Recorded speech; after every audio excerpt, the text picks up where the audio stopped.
Eu vi, viu, dar-lhe bicuda na cara do cão, vocês gostam, né? Ah, pastor, dá-lhe bicuda na cara do cão. Tem que dar mesmo, irmão. Queridos, é importante que não nos esqueçamos. Estamos já na última hora, irmãos. E daqui para frente, atenção a isso. Daqui para frente, não espere melhoras. Se você acha que o mundo vai ficar melhor, que as coisas vão ficar melhores, esquece isso. O que nós cremos é que durante esse momento de perseguição que a igreja do Senhor Jesus vai sofrer ao redor de todo mundo, e já está começando, o Senhor vai nos proteger, assim como Israel no Egito, onde as pragas não atingiam ao povo de Deus. Nós cremos que o Senhor vai dar escape. De alguma forma Ele vai nos dar escape. Mas não se engane. Eu estava conversando ontem com o irmão, e eu dizia: meu irmão, se aos 21 anos, quando eu fui pai, se fosse no tempo de hoje, eu não teria mais filhos. Eu não teria coragem de botar filho mais nesse mundo. Louco, perdido como tá. Eu estava vendo os noticiários, irmãos, é de dar nojo. Um rapaz, um debatedor, gente do bem, apenas por ser conservador, apenas por defender os princípios e valores de família, preceitos judaico-cristãos. Você deve ter visto, foi assassinado na frente da esposa e filhos. Cena terrível, eu não sabia, me pegou de surpresa a cena. Mandaram para mim, eu não sabia o que era. A bala atravessou a garganta dele.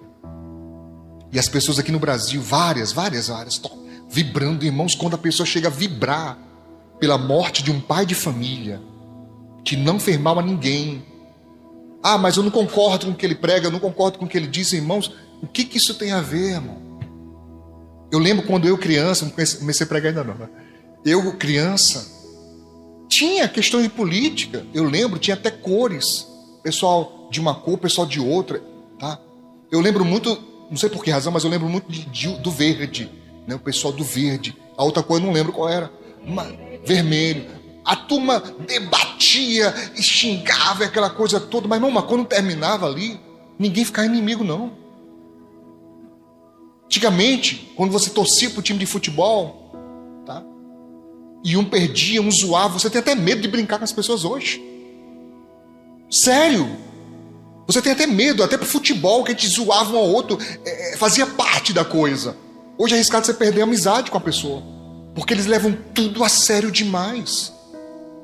E as pessoas não conseguem observar que isso está na Bíblia, irmãos. A Bíblia Sagrada diz: por se multiplicar a iniquidade. Quantas vezes já expliquei isso aqui? O que significa iniquidade? Desequilíbrio, injustiça. É o que mais está acontecendo no mundo, irmãos. Então daqui para frente não vai melhorar. As coisas ficarão piores. Então nós temos que alertar agora, enquanto tem tempo. Buscar a Deus, fundamentar a nossa fé. Não permitir que nada nos abale, que nada nos desvie do caminho do Senhor. Nada. Dificuldade, doença, problema. Eu não estou rogando mal para ninguém não, tá? Eu ensino a combater o mal. Mas ainda que venhamos a enfrentar uma dificuldade, não podemos permitir que essa dificuldade atrapalhe a nossa vida com Deus. As pessoas trocam Jesus hoje por qualquer coisa. Trocam sua aliança. Trocam seu desígnio, seu chamado por qualquer coisa, irmãos. Basta ter uma oferta boa. Então cuidado com isso. É tempo de quê, pastor? De santificar. É tempo de buscar a Deus. É tempo de você ensinar seus filhos, de você conversar com eles, explicar os valores, explicar para eles a diferença entre os preceitos que Deus estabelece para o ser humano e aquilo que o mundo diz que é o correto. Observe que isso é muito claro. É muito claro, irmãos, é uma oposição clara. Então hoje fica mais claro ainda de você entender quando a Bíblia diz que quem se torna amigo do mundo se constitui inimigo de Deus. Por que razão, pastor? Porque são opostos. Os valores são totalmente divergentes, antagônicos mesmo. Então preste atenção, se firma com Deus, em nome de Jesus. Amém? Boa noite, querida igreja.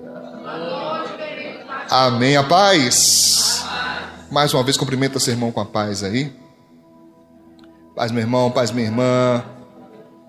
Glória a Deus, que bom que você veio. Que bom que você tirou um tempo para adorar o Senhor, né? Começando a semana, que não sei por que razão, mas nós invertemos o sentido, né?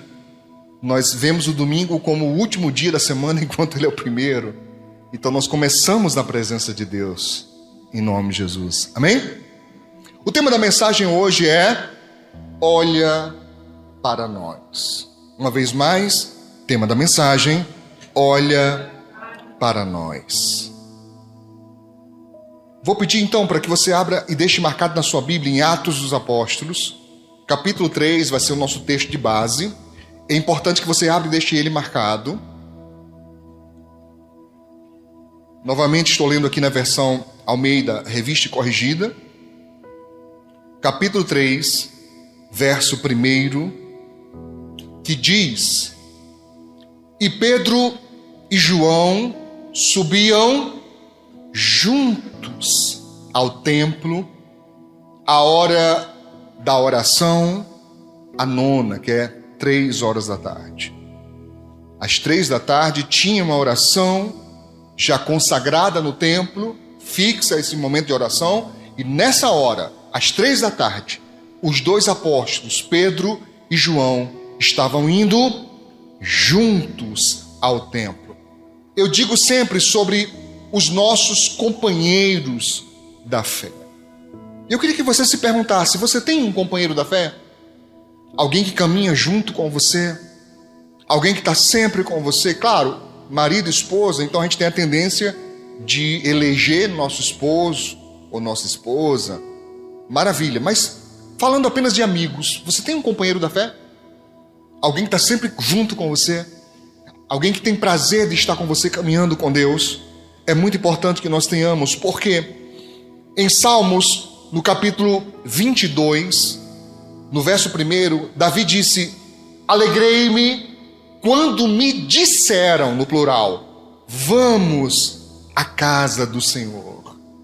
Aqui mostra que Davi tinha companheiros, que não era apenas ele que gostava de ir, mas tinha outros também que gostavam de ir, e ele se alegrava quando recebia o convite de ir para a casa de Deus. Você se alegra quando alguém convida você para ir para a igreja? Ou você é daqueles que sempre tem uma desculpa engatilhada, na ponta da agulha mesmo? Não, hoje eu não posso porque eu estou cansado. A gente já foi ontem, né? Não tem? Eu tenho muita dificuldade de colocar 2 cultos importantes, irmãos, um depois do outro, porque a minha experiência aqui, a cultura aqui é muito diferente da minha, né? A minha terra natal. Porque lá não tem isso. Se a igreja faz festa 7 dias, nos 7 dias as pessoas vão. Aqui é assim: se vão num dia, não vão no outro. E parece que é uma espécie de bater o cartão. Não, já fui ontem. Meu irmão, o que isso tem a ver? Você tem que se alegrar em ir na casa de Deus.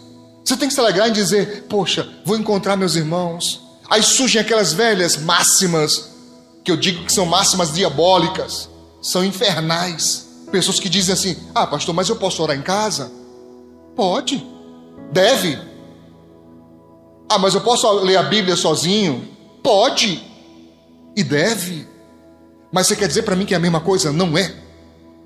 Ninguém consegue sustentar a sua fé caminhando sozinho, irmãos. E é a Bíblia que nos diz isso. Não podemos em isolamento. Temos que ter comunhão, simplesmente porque é corpo. A igreja do Senhor é um corpo. E se você tira um membro do seu corpo, aquele membro ele vai morrer se não for reimplantado. Não tem como, precisa estar ligado, amém?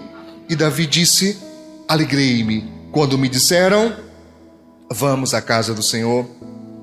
Em Marcos capítulo 6, no verso 7, diz assim: chamou a si, chamou a si os 12 e começou a enviá-los De que forma? De 2 a 2. Por que Jesus não enviou uma pessoa sozinha? Será que isso é à toa, irmãos? Será que isso é simplesmente uma coincidência? Ou teria algum ensino aqui para nós? Amém? Sozinho, jamais. Não é o propósito de Deus.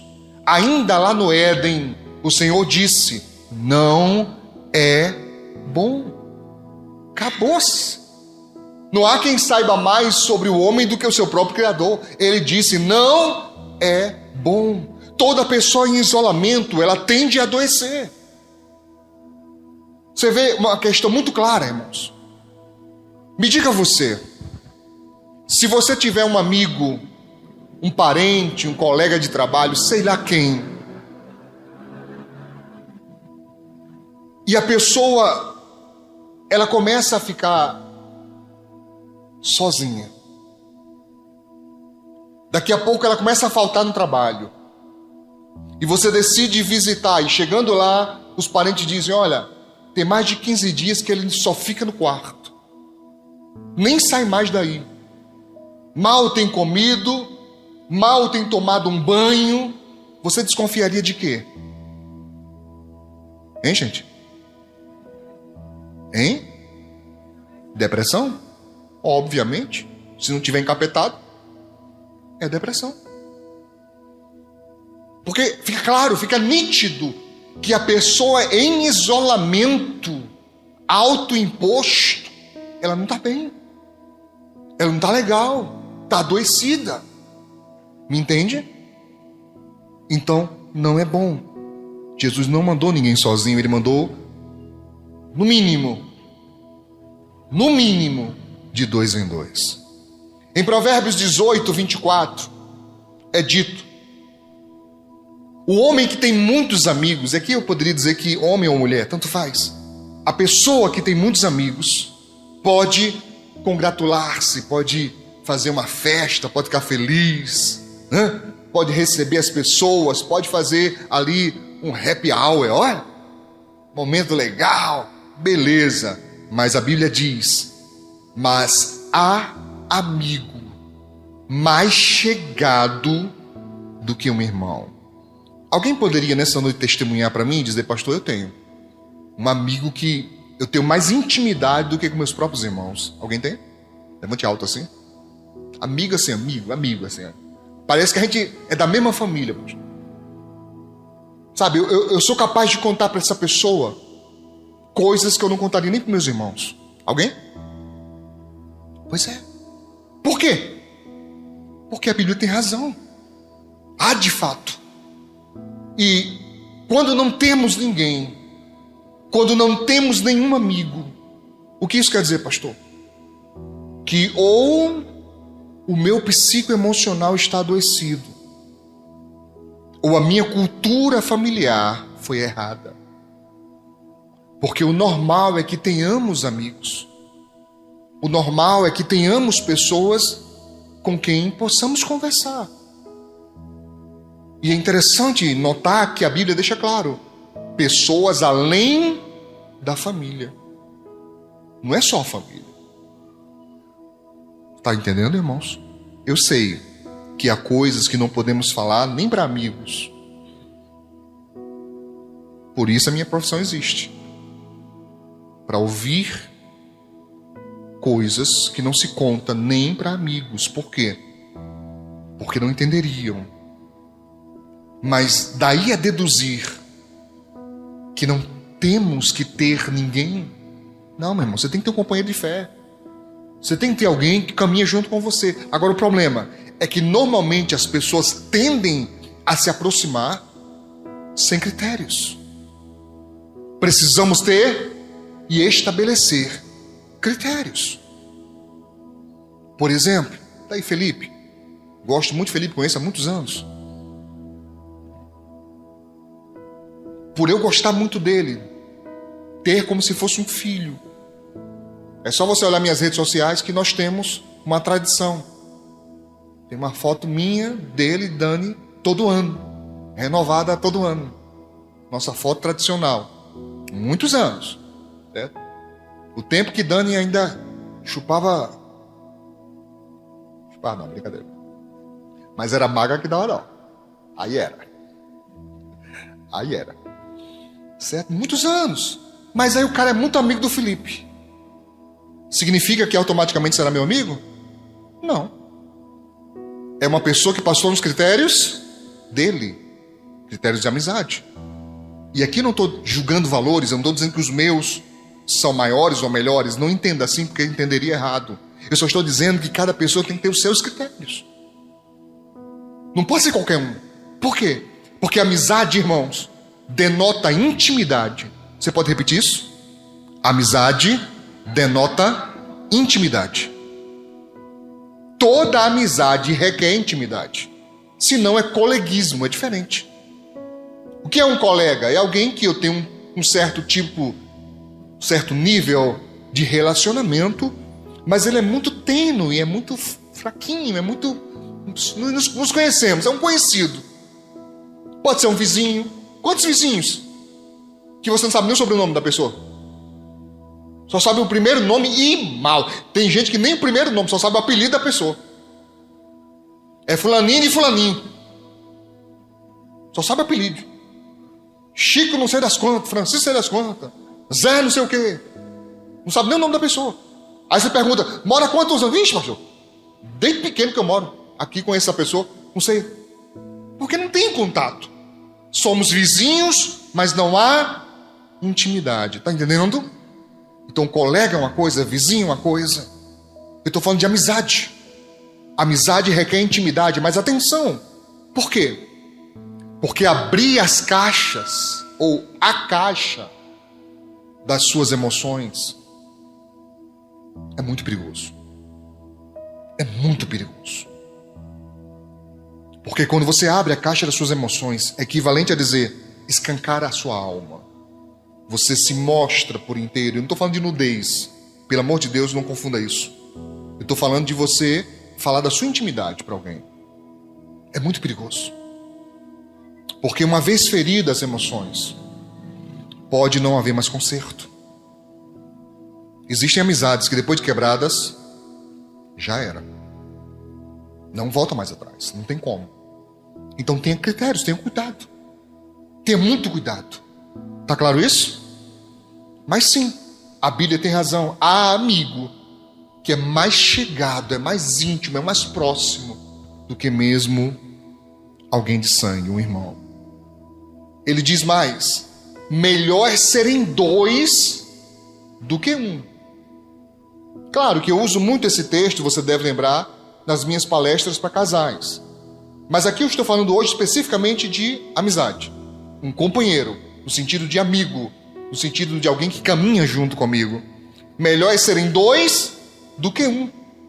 Porque tem melhor paga. Que vale a dizer o quê, pastor? Se você tem um serviço para fazer e tem uma pessoa só fazendo, é uma coisa. Mas se tem dois fazendo, aquilo rende mais rápido. Você consegue terminar mais rápido, vai receber mais rápido e vai para outro serviço mais rápido. Como é que chama esse processo?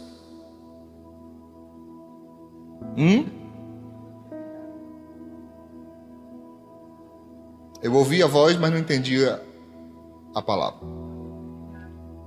Quase. Eu sou do sertão e lá a gente chama de empeleita. O pessoal mais chique vai chamar de empreitada. O que é empeleita? É terminar mais rápido mesmo.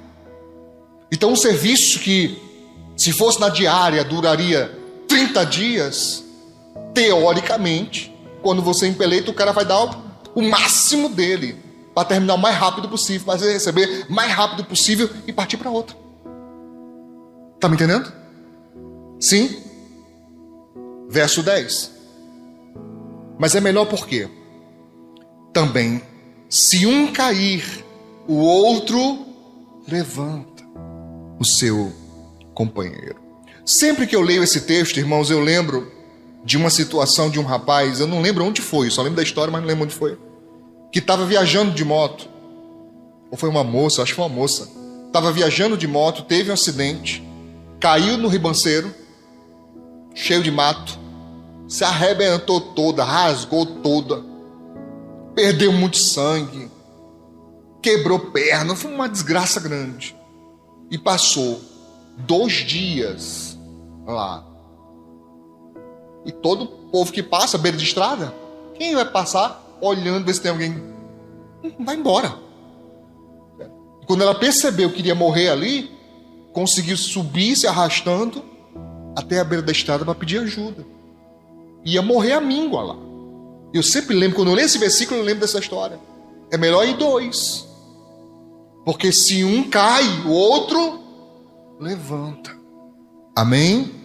Mas, diz a Bíblia, ai do que estiver só, pois caindo não haverá quem o levante. E aplicando isso no campo espiritual, irmãos, é a mesma coisa. Se a pessoa ela não tem um companheiro de fé, se ela não tem alguém que caminha junto, se ela cai, ninguém levanta, já era, vai se dar mal. É preciso termos. Mas, de novo, é preciso ter critérios. E não se enganem. Não é porque alguém é crente que já está garantido que é uma boa pessoa, não. Não se engane. Não é porque é crente que está garantido que é uma boa pessoa, não. Porque tem gente que, mesmo professando a fé em Jesus, mas não se converteu de fato. E pode colocar você numa enrascada. Pode te fazer sofrer. Então tenha critérios. Queria fazer um exercício rápido, deixar aqui os irmãos em uma situação bacana, delicada talvez para alguns. Mas se você puder me ajudar, me ajude. Principalmente os casais. Pergunta assim: quais foram os teus critérios para me escolher?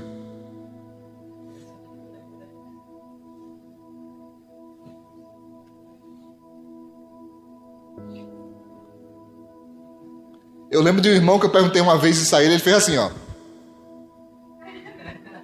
Eu digo, vai por aí, vai. Tu vai se dar bem na vida. Tem tanto, ó. É um monte. Vai por aí nesse critério para tu ver só como é que tu vai dar. Mas quais foram os seus?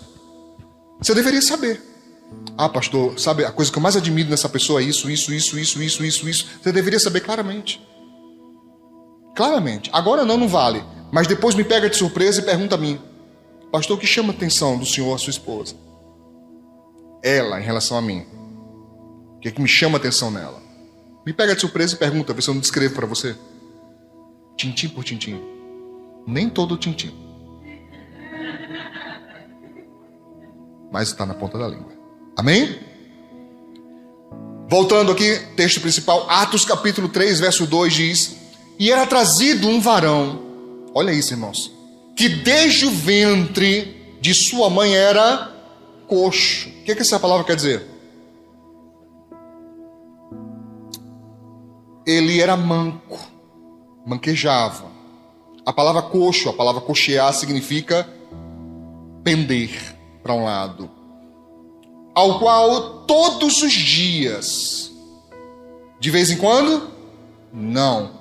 Todos os dias punham a porta do templo chamada Formosa para pedir esmola aos que entravam. Eu digo que é uma espécie de dependência diária. Irmãos, tenta imaginar isso. Todos os dias alguém ter que transportar você de casa, levar até a porta do templo, botar você lá sentado para você mendigar para poder sobreviver. Eu não vou entrar no mérito se eram familiares ou se ele tinha que pagar alguém para fazer isso. O fato é, ele dependia até para ganhar o sustento, esmolando, mendigando.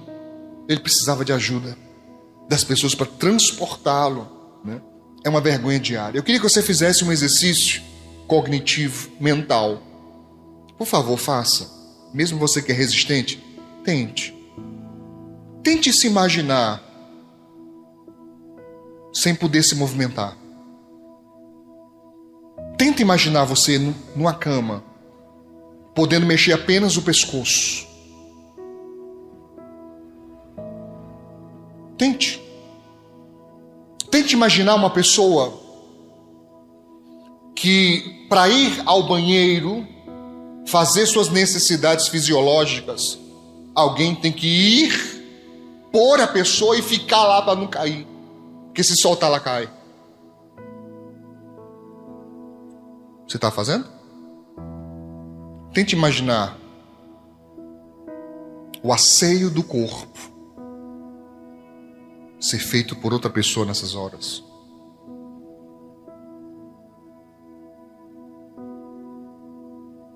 Eu nem consigo imaginar o tamanho da vergonha que deve ser isso.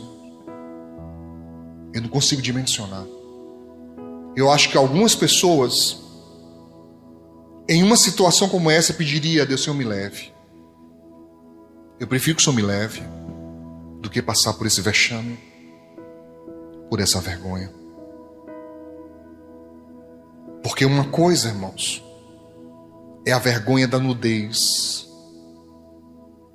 Você sabe esses casos onde os famosos inventam de mandar nudes para não sei para quem, aquilo vaza, daqui a pouco está na internet. Se bem que eu descobri que alguns vazam de propósito, viu? Vazam de propósito, para as revistas contratarem. Você acredita nisso? Tem. Eu estudo comportamento humano, acredite, tem. Tá? Mas fora a vergonha da nudez, imagine a vergonha do asseio. É diferente. Alguém tem que limpar o corpo da pessoa. Que vergonha terrível. Diariamente. Tá me entendendo, irmãos? O que isso tem a ver, pastor? É que nós não precisamos disso. Mas quem precisa de ajuda, não nesse nível, nesse sentido específico, mas precisa de ajuda, muitas vezes não é grato. Vamos de novo fazer uma enquete rápida. Alguém conhece pessoas ingratas? Levanta a mão. Só? Diminuiu a ingratidão no mundo? Que coisa linda! Não acredito. Você não conhece não gente ingrata? De novo. Quem conhece pessoas ingratas? Levanta-se a mão. Pois é. Por isso que eu digo sempre, irmãos, ser cristão é uma das coisas mais difíceis do mundo. Porque o ensinamento do nosso Cristo, ele bate tão frontalmente ao nosso ser, que muitas vezes, se não tomarmos cuidado, vai parecer impossível ser crente.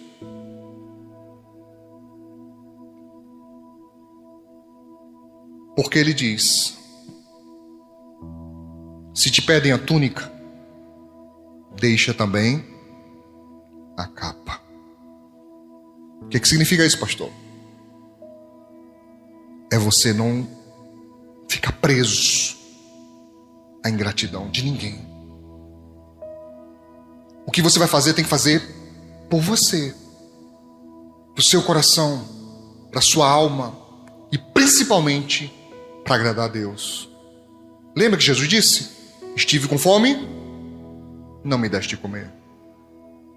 Estive nu e não me vestistes.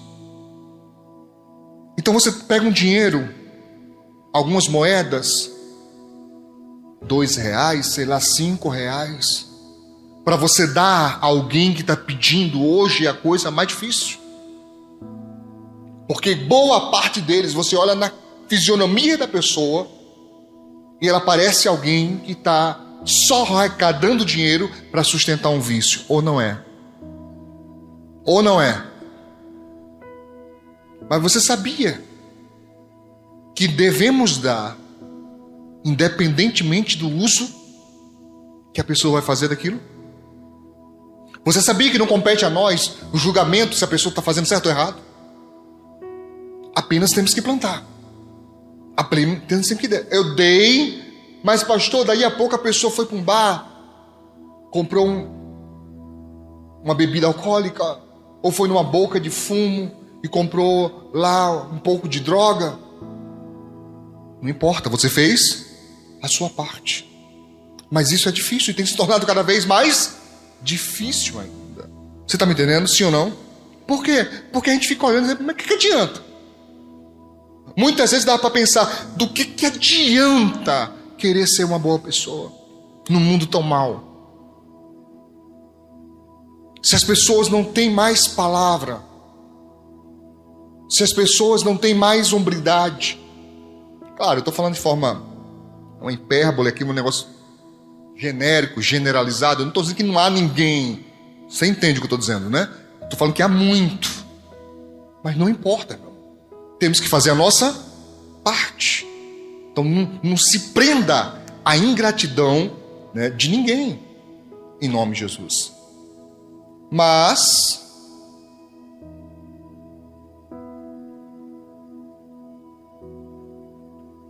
sermos gratos. Mas ser gratos quando você não precisa de nada também é difícil. Se você está bem, se não te falta nada, se tudo que você pediu você está recebendo, ou boa parte, mesmo assim você consegue ser grato? Tem gente que deixa. Tem gente que só consegue ser grato a Deus se estiver na desgraça. Só consegue dobrar os joelhos e orar se estiver passando um perrengue, um problema maior do mundo. Se as coisas estiverem bem, nem tempo para Deus a pessoa tem. Você está me entendendo, irmãos? Isso é muito sério. A nossa gratidão não tem que ter ligação com necessidade. Isso é estranho para algumas pessoas. Eu vou falar com calma, porque seria importante que você anotasse. A nossa gratidão não está ligada à necessidade. Vou dizer de novo. A nossa gratidão não está ligada a necessidades. Por quê, pastor? Porque somos gratos pela vida. Somos gratos pelo ar que respiramos, pela luz dos nossos olhos. Somos gratos pelos nossos membros que funcionam. Somos gratos porque Deus nos deu um cérebro funcional, onde nós conseguimos perceber a realidade e agir nela.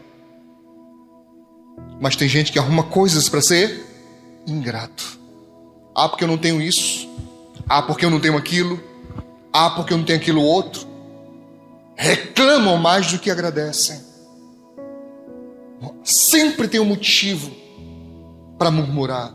Então não, a nossa gratidão não tem a ver com precisar ou não precisar. Nós temos que ser gratos a Deus simplesmente porque Ele é bom. Amém, irmãos? Vocês estão aqui comigo? Continuando, verso 3, Atos 3:3. Ele, vendo a Pedro e a João que iam entrando no templo, pediu que lhes dessem o quê? Uma esmola, né? Dá uma esmola, me dá uma ajuda, me dá um auxílio. Eu vou usar um termo aqui científico da psicologia. Nós psicólogos dizemos que há uma diferença entre queixa e demanda. O que é a queixa? É a reclamação da pessoa. O que ela chega apresentando como aquilo que incomoda ela.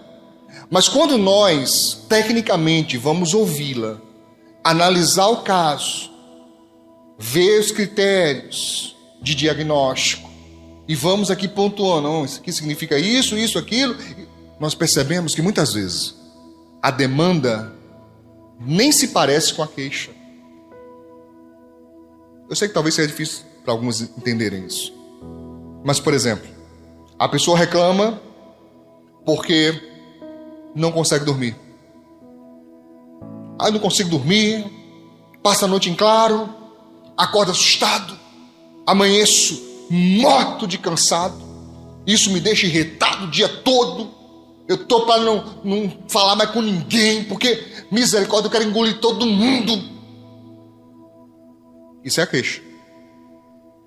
Quando vamos avaliar, percebemos que essas queixas referem-se a sintomas. E não adianta tratar sintomas sem atacar a causa da doença. Por isso que, muitas vezes, só remediar ou dar remédio não funciona para algumas pessoas. Porque os remédios apenas fazem cessar ou mascarar ou diminuir os sintomas. A doença continua. E a depender da doença, eu não sou médico, mas nós ouvimos falar. Por exemplo, antibióticos, né? Você nem pode tomar por brincadeira. Você pode piorar a sua situação.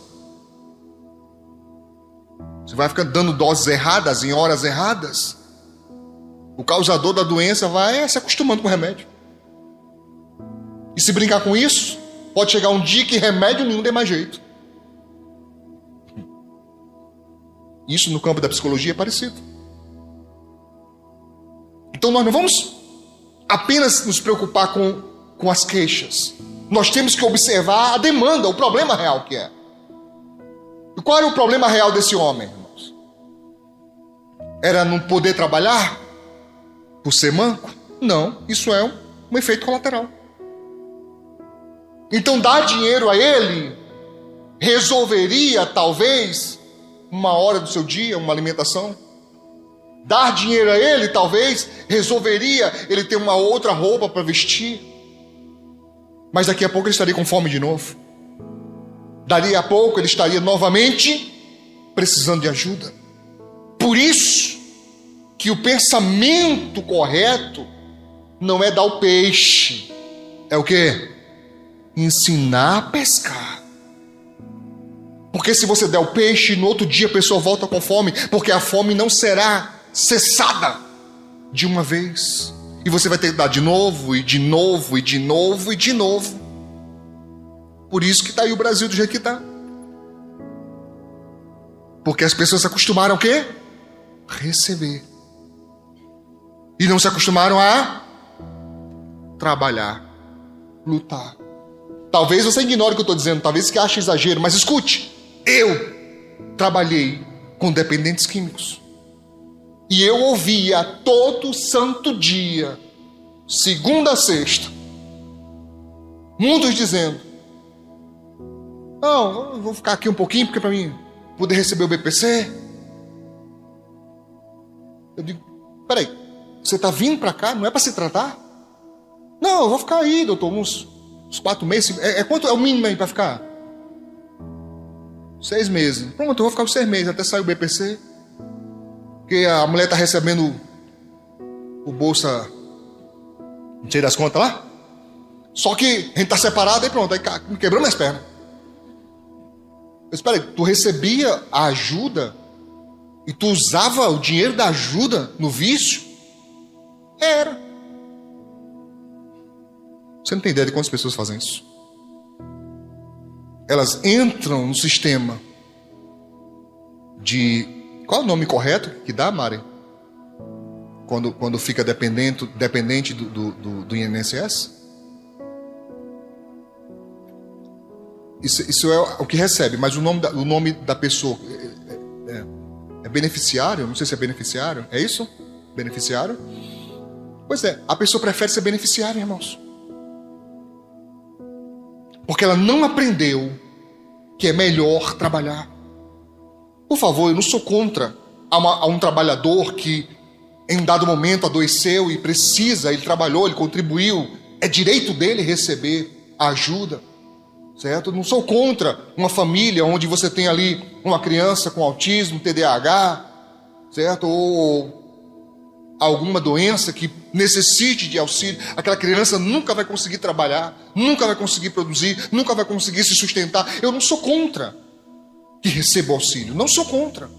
Mas eu sei que é verdade, que boa parte dos que recebem não querem trabalhar, nem vão atrás.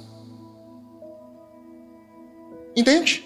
Porque se acostumou a receber, não se acostumou a trabalhar. Tá entendendo isso que estou falando? Então, o que adiantava dar dinheiro para ele? Eu não estou dizendo que não é para dar. Perceba que eu comecei anteriormente dizendo que não importa o que a pessoa vai fazer. Se nós temos e a pessoa estende a mão, temos que ajudar. Se nós temos, você não é obrigado a tirar de onde não tem para dar a outra pessoa, não. Você não é obrigado. Mas se temos, está sobrando ali, não importa. Temos que dar. Amém? Temos que dar. Mas o que eu estou dizendo agora é que muitas vezes isso só vai remediar, não resolve o problema. Então, olha, ele pediu uma esmola. Aquilo era o sintoma da queixa dele. Me ajude porque eu sou coxo. Me ajude porque eu não consigo trabalhar. Está entendendo, irmãos? Mas então, é importante ir direto na raiz do problema. Na raiz do problema. Quantas vezes a pessoa reclama, mas o que ela reclama não é a raiz do problema, não é, são sintomas. Às vezes nem ela mesma sabe qual é a raiz do problema. Ela vai precisar de uma ajuda profissional. Claro, eu estou puxando a sardinha da minha profissão. Ela vai precisar de uma ajuda, porque precisa mesmo. Mas a pessoa está dando voltas na própria vida, não avança, emperra, empanca, porque tem uma questão que precisa ser solucionada. Ela não consegue ver sozinha. Não consegue ver, não consegue observar, não consegue distinguir. Alguns não conseguem, outros não querem. Mas quando nós encontramos a raiz do problema, qual é a raiz do problema, querido? Eu não posso trabalhar porque eu sou coxo. Beleza. E se você não fosse coxo? Eu perguntaria para você. E se você não tivesse essa dificuldade de falar em público? Eu perguntaria para você. E se você não tivesse essa fragilidade emocional sob pressão? Eu perguntaria para você. Se você fosse uma pessoa mais calma, mais equilibrada. Eu perguntaria para você. Se você fosse uma pessoa que conseguisse atravessar os problemas sem arrastar meio mundo de gente o buraco. Eu queria fazer com vocês o que eu faço lá no consultório. Por favor, me ajude. Pense um pouquinho comigo. Imagine que... Deixa eu ver, que eu escolhi uma pessoa. Quem que eu escolho? Tiago. Levanta a mão, Tiago. Tiago tá ali. Tá vendo, Tiago? Pronto. Tiago... Cíntia, me presta aí só um pouquinho, tá, Cíntia? Fica tranquilo. Tiago... A gente resolve, todos os homens aqui, as mulheres, a gente vai fazer uma trilha lá no Parque das Dunas. Imaginemos, não tem, mas imaginemos que lá no Parque das Dunas tivesse areia movediça. E por algum motivo, Tiago caiu na areia movediça. Um poço de 3 metros de diâmetro. 3 metros de diâmetro. E ele ficou até o pescoço. Se ele fizer esse movimento, afunda mais. Ele percebeu, eu tenho que ficar parado, porque se eu me movimentar, vou mais rápido. Eu pergunto a vocês, como é que você ajudaria ele? Tá só o pescoço lá de fora. Bora, eu quero ideias, fale pra mim.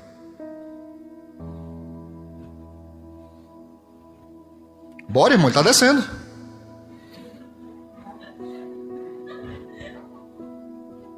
Joga uma corda, mano. Ele pega como se os braços estão para baixo?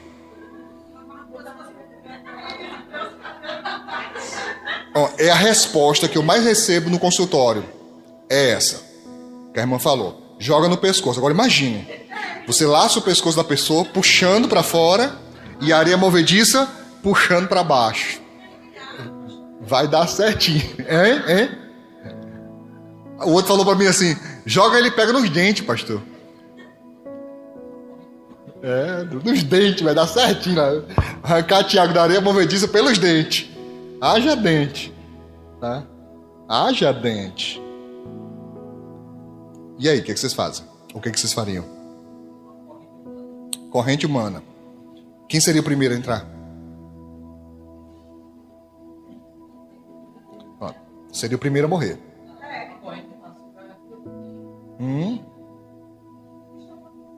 Imagina na área movediça. Quando você entra, você desce.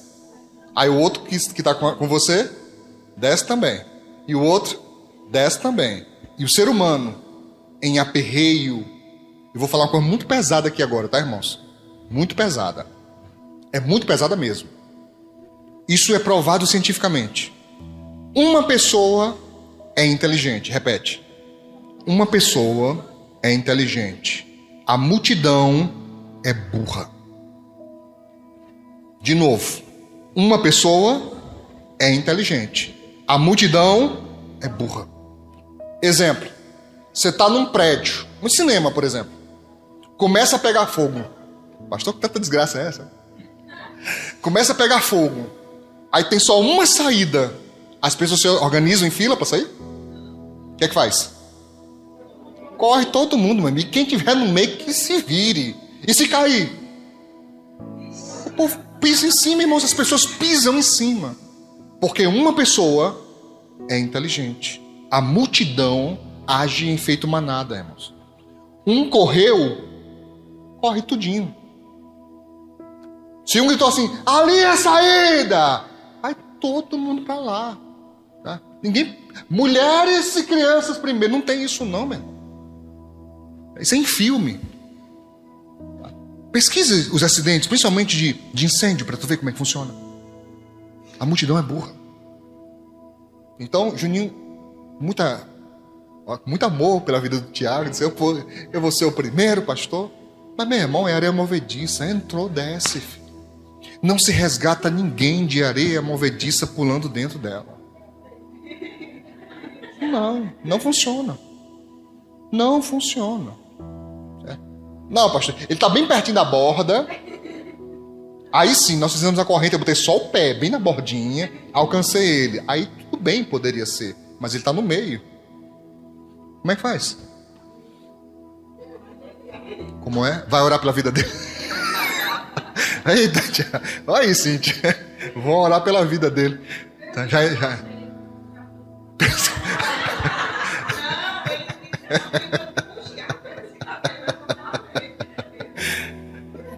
Essa também não daria certo. Tá? Pois é. Essa é a simbologia que eu sempre apresento para as pessoas para falar sobre quem vive em drogas. É como tentar tirar uma pessoa do meio da areia movediça, irmãos. É muito difícil. Não sei por que ninguém pensou numa tábua, né?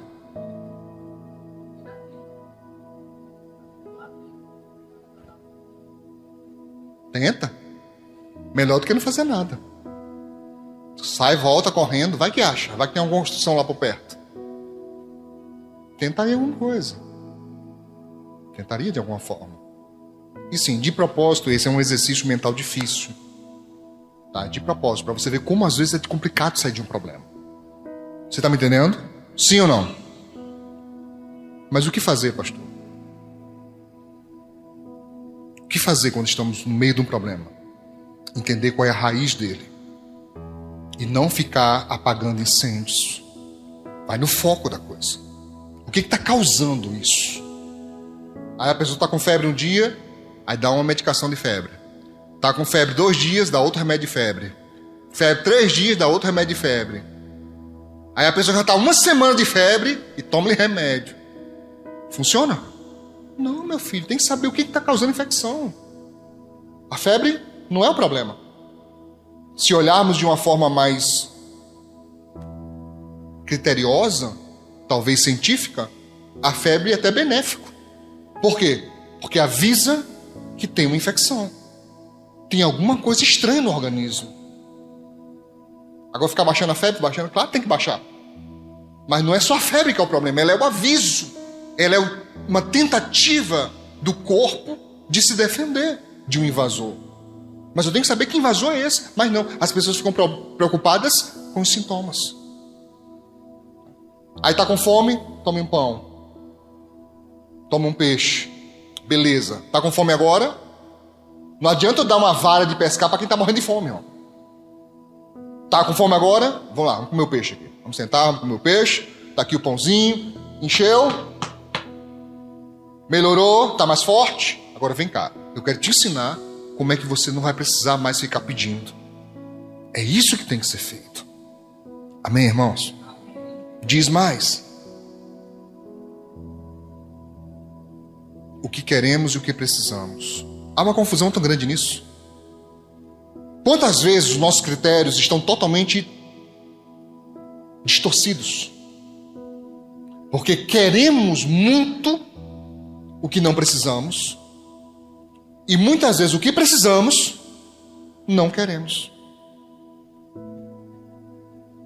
Entende? Entende?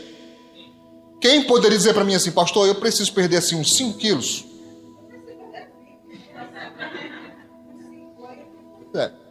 Preciso uns 5? Um pouquinho mais, um pouquinho menos? Preciso? Quem levanta assim alto? Eu preciso, pastor, acho que estou um pouquinho assim a mais, precisaria perder, beleza. É fácil perder? Quem já tentou? Levanta alto. É fácil perder? Não. Precisamos? Sim. E ganhar? Precisamos ganhar? Alguns, eu concordo. Alguns precisam mesmo. Tem razão. Tá jogando em causa própria, mas é verdade. Tá? Alguns precisam, beleza.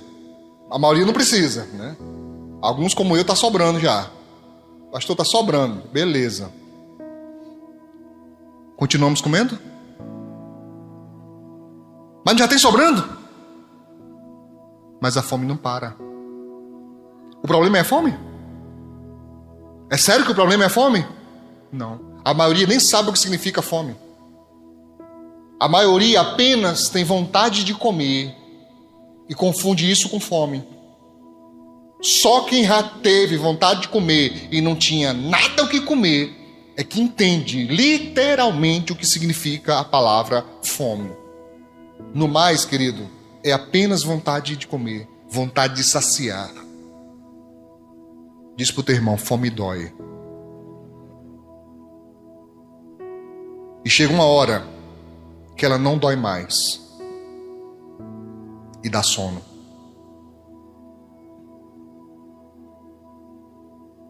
Isso é fome. Quando você não consegue mais ficar de pé. Quando dá aquela agonia, aquela sensação de que você vai morrer. Isso é fome. Não é o intervalozinho entre 3 e 5 da tarde não, viu, meu filho? Porque tem gente que se não come no almoço, se na tarde não comer nada, aí fala a famosa expressão, não vou nem dizer qual ela é, qual é? Olha como você sabe. E tem gente que ainda consegue piorar isso. Irmão, tem gente que consegue piorar dizendo, estou literalmente morrendo de fome. Você não está literalmente morrendo de fome. Você não está nem morrendo. Quanto mais de fome. Você está me entendendo, irmãos? Aprenda a fazer critérios corretos. O que realmente eu preciso? O que realmente é necessário? Porque o que a Bíblia promete não é o que você quer. Não está dizendo aqui que é o que você quer. O que você quer até está. Vou ser mais justo. Está como bônus. Um bônus a mais. Um presente de Deus. Mas arrisca. A promessa é o que você precisa. Ele disse, vosso Pai sabe que necessidade, precisão destas coisas. Mas o nosso foco está no que? Precisamos? Ou no que apenas queremos? Fica triste. Como é que pode um crente ficar triste porque chegou o Natal e não conseguiu comprar uma roupa nova? Como é que pode? Eu não entendo isso. Ah, porque vai ter o culto de Natal, eu não comprei minha roupa nova. Aí tem gente que começa até a se enganar. Se enganar.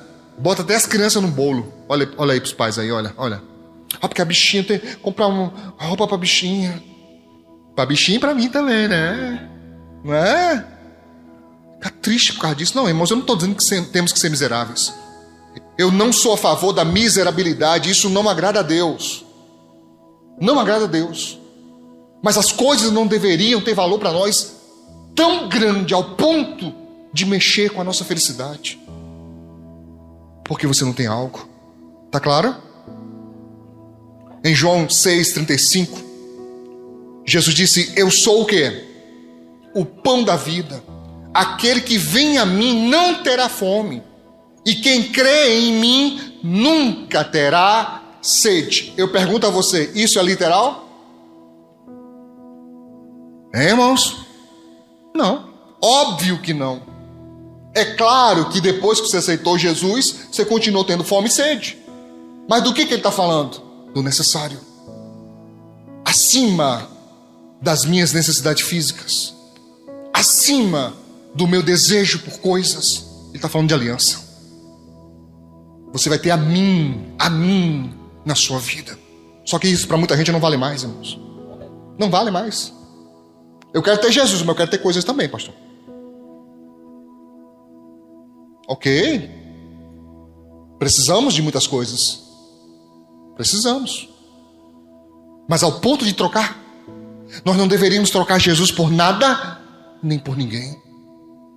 Agora eu quero mexer com você. E eu queria que você fosse bem corajoso e corajosa para mexer com essa pessoa perto de você. Pergunte: você trocaria Jesus por alguma coisa ou por alguém? Se Jesus chegasse para você como chegou para Abraão e dissesse: o que você mais ama vai sacrificar para mim, você diria: sim, Senhor, é agora. Onde é para ir? O que você mais ama. Se ele dissesse: não vai ficar com você, você não vai ter. Você não vai ter. E aí? Porque a gente fala assim: Abraão, pai da fé. Aí a gente acha que foi pouca fé. Foi só sair da terra dele e ficar caminhando. Ele sacrificou muita coisa, meu irmão. Foi muito pesado. Foi pai da fé porque teve uma fé genuína. Porque não é qualquer um de nós, eu falo como pai, irmãos, não é qualquer um de nós que receberia a ordem de presentear a Deus com um filho e faria isso de bom grado. Hoje, por qualquer coisa, as pessoas abandonam Jesus. Vou perguntar de novo: você trocaria o Senhor por quê? Ou por quem? Hoje os crentes não sabem mais o que é isso. Ter Ele como seu verdadeiro tesouro. Eu sou de uma geração, queridos, que está morrendo. Eu sou de uma geração que está acabando. Crentes que enfrentavam o que fosse. Eu já contei aqui que eu levei carreira evangelizando, carreira de facão. Eu fui evangelizar, o cara saiu correndo atrás de mim, de sunga, com facão. Eu já passei tanta fome, tanto frio. Eu já fui tão maltratado, irmãos, ao longo da minha carreira da fé. Tantas e tantas vezes. Tantas e tantas vezes. Desprezado, incompreendido. E me perguntam: é fácil, pastor? É não. E quando dizem para mim assim: pastor, você tem muita força. Tenho não. E como consegue? Eu nem tento. Eu só me entrego a Ele. E digo: eu não sei por quê. Eu não sei até quando. Mas me ajuda a terminar pelo menos hoje. E quando começa um novo dia, eu digo: esteja comigo de novo hoje. Me dê força para terminar mais um. E quando é no dia seguinte, eu faço a mesma coisa. E de novo, e outra vez. E lá se vão quase 40 anos. Mas se me perguntarem, eu digo: foi Ele. Nunca fui eu. Eu não suportaria, ninguém suportaria. Ninguém é tão forte assim, irmãos. Ninguém é. Mas eu chamo isso de rendição. Eu nem tento mais saber por que as coisas. Sabe que eu não entendo? Nem tento mais. Muitas coisas nem tento mais saber. Eu só sigo. Amém? Você está entendendo? Então Ele mata a minha fome de justiça, a minha sede de salvação. E Pedro com João, verso 4, fitando os olhos nele, disse: olha para nós. Olha para nós. Eu chamo isso, irmãos, da atenção para as lideranças. Eu queria ler aqui alguns versículos importantes. Eu não vou ter muito tempo para comentar, mas eu acho que eles são autoexplicativos. Em Mateus capítulo 14, do verso 28 ao 30, 29 e 30, Diz assim: e ele disse: vem. E Pedro, descendo do barco, andou sobre as águas para ir com Jesus. Então, enquanto Pedro estava fitando em Jesus, como dizem os pregadores, Jesus era o seu recurso. Era dele que vinha a força, era dele que vinha a coragem. Mas no momento que Pedro desvia o olhar, verso 30, sentindo o vento forte, teve medo. Olha aqui o combatente da fé. Olha aqui o grande inimigo da fé. Eu digo sempre, irmãos, que a gente compreendeu mal uma coisa. A incredulidade não é o pior problema. O medo é. Porque é ele que faz a incredulidade ganhar força. Diz, e começando a ir para o fundo, clamou dizendo: Senhor, salva-me. Amém? O que mais, pastor? Hebreus 13:17, um verso muito conhecido nosso. Está digitado errado, é 13, versos 7 e 17, são os dois. Lembrai-vos dos vossos pastores que vos falaram a palavra de Deus, a fé dos quais imitai, atentando para a sua maneira de viver. Esse é um segredo que a igreja está perdendo. Como, pastor? Aprender com a forma de agir. Isso é muito importante. Aprender ouvindo é importantíssimo. O discipulado passa muito por isso, por ouvir. Mas como agora estou estudando Libras, eu entendi que nem todo mundo vai conseguir ouvir. Então muita coisa vai ter que ser visual. E nós que conseguimos ouvir, como se processa essa questão do visual? Observar o procedimento. Observar como agir. Isso traz muita experiência, e às vezes é uma experiência que muita gente descarta, desperdiça até. Porque não consegue parar para observar. Fica muito ligado ao que está ouvindo. Observa a reação. Observe as atitudes. Amém? Diz o verso 17: obedecei a vossos pastores e sujeitai-vos a eles. Já expliquei isso em mensagem. Você obedece aquilo que você concorda, irmãos. O que você concorda, você faz com naturalidade. Mas só que no relacionamento de discipulado, você nem sempre vai concordar. E quando você não concorda, entra a segunda parte do versículo: sujeitai-vos. A sujeição ou submissão é uma decisão de atender, mesmo que você não concorde. E pense num ponto de onde muitos crentes não avançam, principalmente dessa nova geração. Principalmente, irmãos, você pode dar o melhor conselho, o mais estruturado, o mais embasado, que tem pessoas que, mesmo sabendo que é verdade, tomarão atitudes outras. Não se submetem. Não se submetem, porque é uma característica dessa nova geração. A Bíblia chama de dura cerviz. Eu sou do sertão, lá a gente chama de cangote grosso. A gente fala muito assim lá no sertão. Fulano endureceu o cangote, ou seja, não obedece mais. E a Bíblia diz: obedeça e submeta-se, porque eles velam por vossa alma. O que é velar? É estar acordado enquanto você está dormindo. É estar vigilante. Quantos avisos nós damos da torre de vigia? Tocamos a trombeta, tocamos a buzina e dizemos: tem perigo vindo, tem perigo vindo, se prepara. Irmãos, aqui mesmo, aqui nesse lugar, eu já fiz isso várias vezes, preparando a igreja antes de acontecimentos. Quando eu dizia: atenção igreja, se preparem, vem guerra pesada por aí. Tem gente que acha que eu invento isso da cabeça. Não, querido, não é. Não houve uma vez.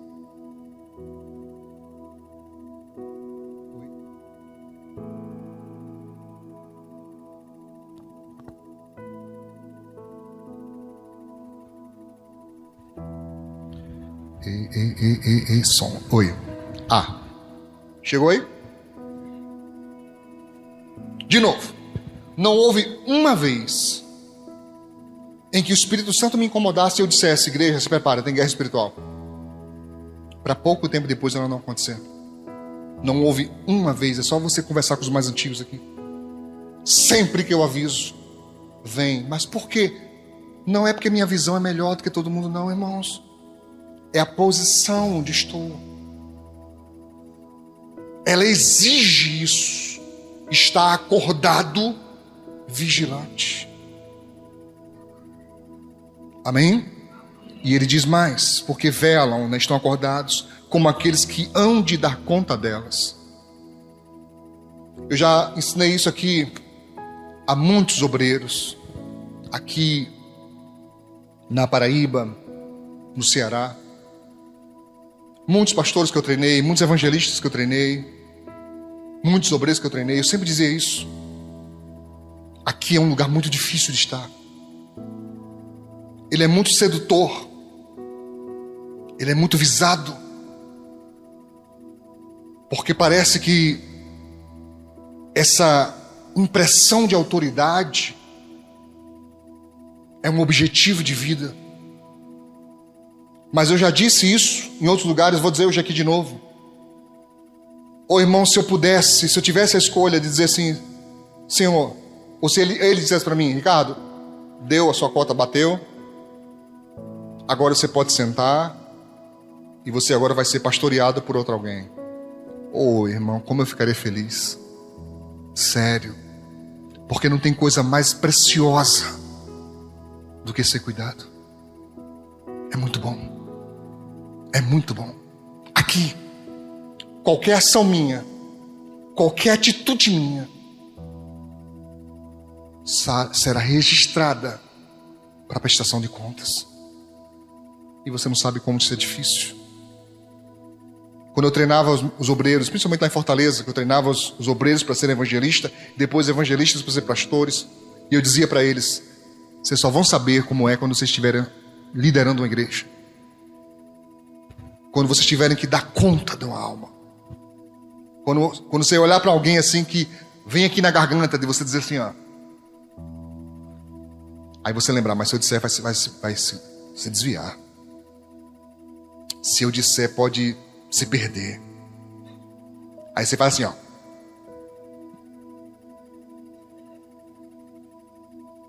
Faça isso uma vez. Faça duas. Faça 3. Faça 4. Faça por 1 ano. Faça por 2. Faça por 10. Faça por 30. Quando você chegar nos 40, você me conta como é. Não é fácil. Dá uma olhadinha para seus irmãos aí. Olha mesmo. E pense: será que essa pessoa já deu trabalho para o pastor? Olha e pense: será?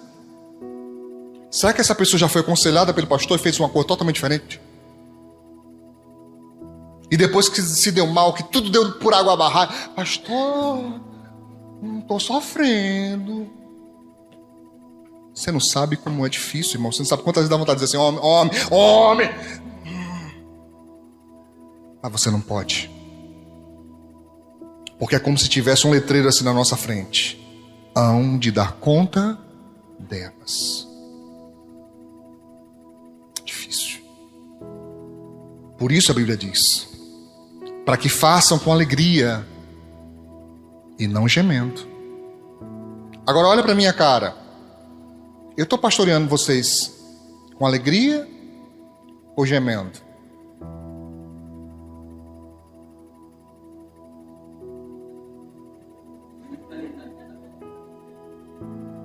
Respondam. Vocês estão me fazendo felizes? Dizer assim: poxa, aleluia. Oh meu Deus, que povo lindo, maravilhoso que o Senhor me deu. Povo que não me dá trabalho de nada. Um povo que a gente está junto em todos os propósitos, todos os projetos. Um povo evangelista. Um povo que traz as almas perdidas, que não aguentam ficar com Jesus só para si, tem que compartilhar com os outros. Um povo que basta aconselhar uma vez e nunca mais erram. Olha para os teus irmãos. O que você acha? Será que alguma vez essa pessoa já me deu trabalho? Será que alguma vez eu já perdi uma madrugada acordado, clamando por essa alma? Porque muitos me imaginam, sabe como, irmãos? Um usurpador. Alguém que pega a igreja, espeta uma agulha e suga o seu sangue como um vampiro. Alguns não sabem o trabalho que dá. Não sabem o preço que se paga. Não sabem tudo que eu já deixei para trás, tudo que eu tive que perder. Não sabem, não fazem ideia. Então ele diz aqui para que façam isso com alegria e não gemendo, porque isso não vos seria útil. Então ele disse: olha para nós. É o mesmo que dizer: preste atenção, observe o procedimento, olha, aprende como é que é para agir. Amém, irmãos? Estamos acabando, eu sei que você está apressado.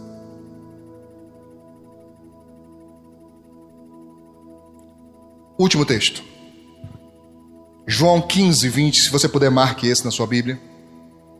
João 15, verso 20. Jesus disse: lembrai-vos da palavra que vos disse, não é o servo maior do que o seu senhor. Eu não consigo entender como é que eu prego tanto isso, e é um entendimento tão difícil de entrar em muitos corações.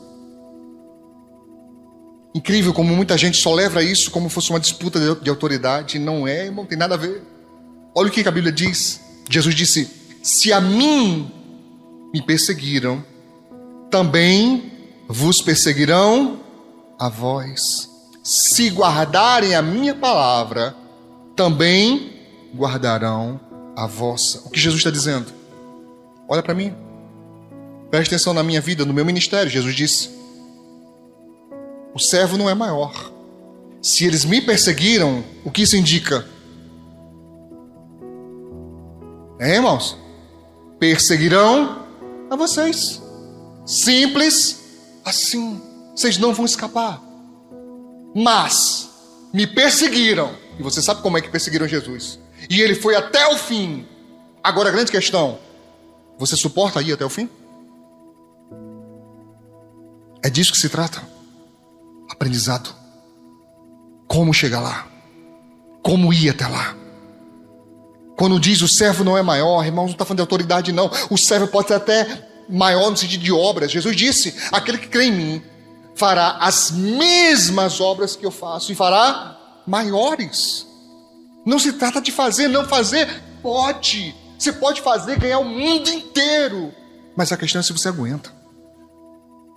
Se você suporta. Se você consegue chegar lá fielmente até o último dia.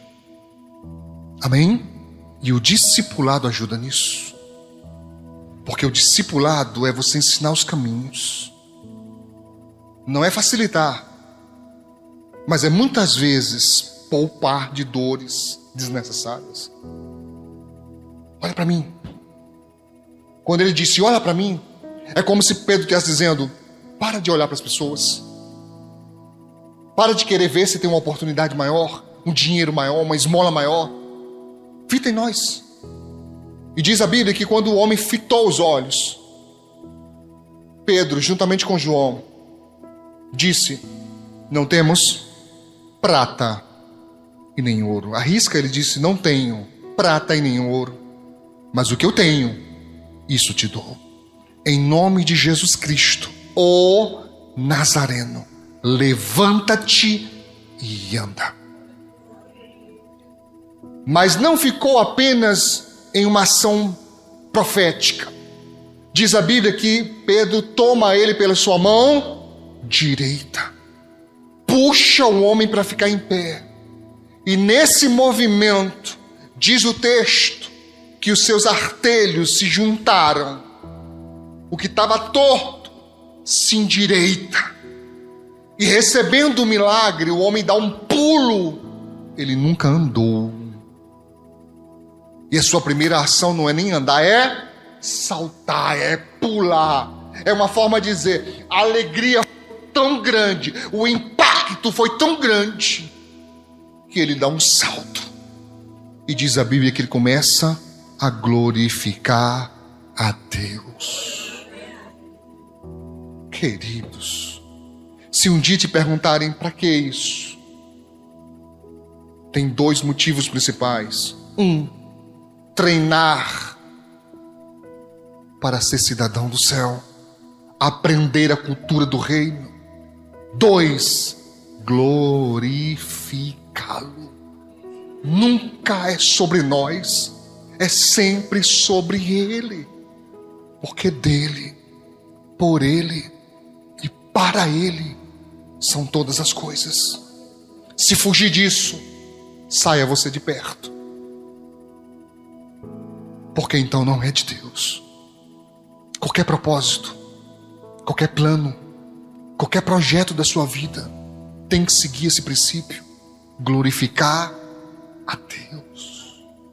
Glorificar a Deus.